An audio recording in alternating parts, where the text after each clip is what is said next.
Button को दबाकर channel को सब्सक्राइब जरूर करें और साथ में बेल आइकन को दबाना ना भूलें। वो कोई तो पहचान लो, टिकटॉक बनाता हूँ मैं।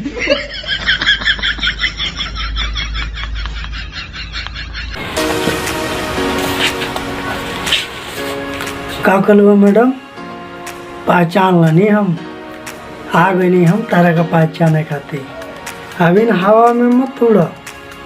टिकटॉक बंद हो गई, बंद, बिल्कुल बंद।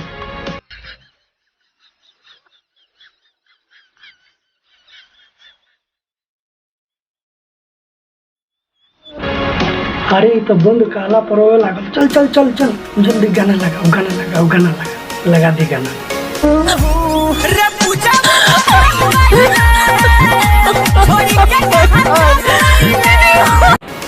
अरे चौपट, अरे ये अलग गाना मत लगा, आपन लगाओ, आपन गाना लगाओ, आपन जल्दी लगाओ, आपन गाना लगाओ।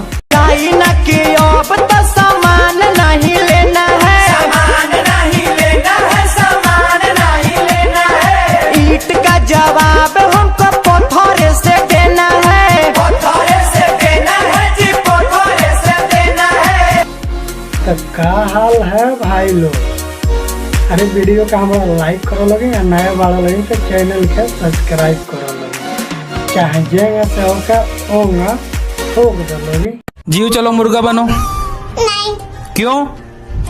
मैं तो मुर्गी हूँ। मैं तो मुर्गी हूँ। अरे मुर्गी, अंडा, अंडा कहाँ बा? अंडा, अंडा, अंडा।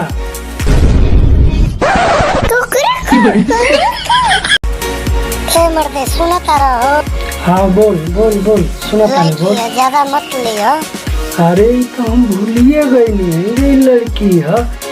टिकटॉक डिलीट करो, लाइक डिलीट करो। जानते हैं घर में सब कभी कभी बोलता है कि इतना ध्यान पढ़ाई में दी रहती ना तो जॉब भी लग जाता, कहाँ से कहाँ होती। अब इन लोगों को कौन समझाएगा कि सब पढ़ के जॉब ही ले लेगा तो हीरोइन कौन बनेगा, अब मार कौन करवाएगा, अब बिजली कौन गिराएगा। बस ये तो हम सोचता नहीं कि ये ई कमवा के करी, बिजली के गिराई अब फाइट के करवाई। यह तो हम सोच के एकदम कंफ्यूज बने मैडम। ये आके तार लोग ही ना कर बोलो तो दूसर कर बोले का, हमने की कर खुद मैडम को आता रही।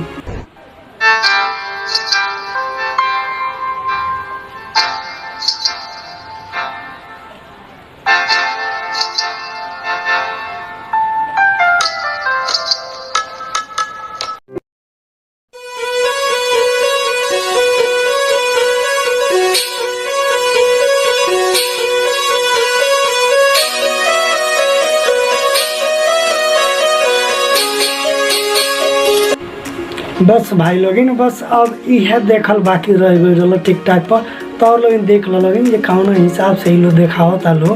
तो अब इतने काम बाकी रह गई, ऐसे बहुत अच्छा बोल कि जी सब बैन हो गई। कोई रंडी खा रहा है, ये कोई रंडी खा रहा है।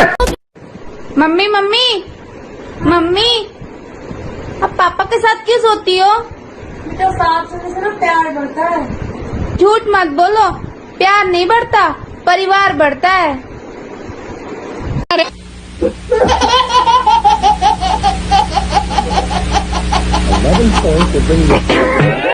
मतलब बहुत, मतलब 50% लोग तो ऐसे हैं ना। ये गाली जो दे रहे हैं उनके घर वालों ने शायद यही सिखाया है। दो यार, आप खुश हो ना बस, और क्या चाहिए? खुश रहने का। स्कूटी, हाँ येलो कलर की मेरी फ्रेंड के पास है। कौन सी वाली? इंडिया। हाँ यार, इंडिया के लोग बड़े ही वो हैं। तो क्या है इंडिया के लोग, बताओ फिर एक बार हम भी जान जाए। यार इंडिया के लोग बड़े ही वो हैं, बड़े ही वो हैं, मतलब इतना प्यार देते हैं मुझे। इंडिया के लोग ना बहुत जल्दी लेते हैं, मतलब हाल चाल।